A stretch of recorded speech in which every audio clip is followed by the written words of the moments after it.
I collect quotations, and one of my current favorite ones is, "Shouldn't doing good be the only way to make a profit?" How awesome is that?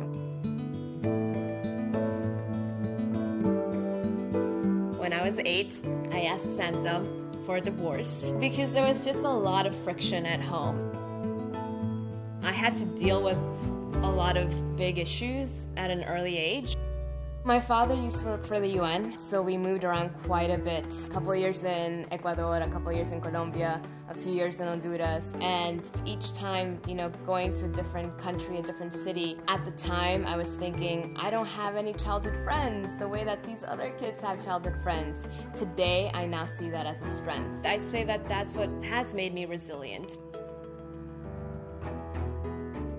One of the skills that an entrepreneur can have is adaptability. For me, I didn't realize that that was a skill that I was learning as a kid because I was moving around so much, and that was just called survival. And each time that I moved, it got better.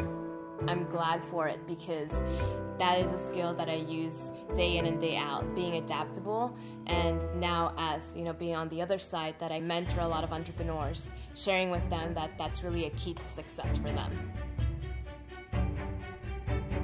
I launched Pipeline Fellowship, which is an angel investing bootcamp for women. I'm working with high net worth women and training them to become angel investors so that they can fund women entrepreneurs in exchange for equity. In other words, what I saw was that there were enough white guys investing in other white guy entrepreneurs, and I was like, you know what? We need to get more women and people of color to invest in more women and people of color entrepreneurs. When I launched Pipeline Fellowship's Angel Investing Bootcamp, I did not realize that I was going to also help change the perception that society has when they hear the following two words: women and money. When people hear women and money, the sort of perceptions and associations that they have are very different than when they hear men and money. And my hope is that the preconceptions of what an angel looks like will be disrupted.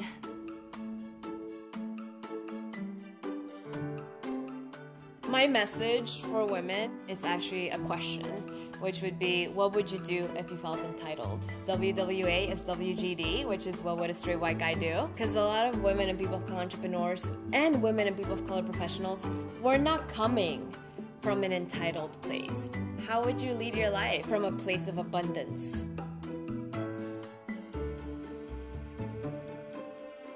We need to risk more, because if we don't risk, then we won't know what could be possible.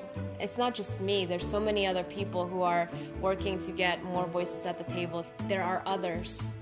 That's when it feels like, okay, I can take a breath because I'm not alone, we're in it together.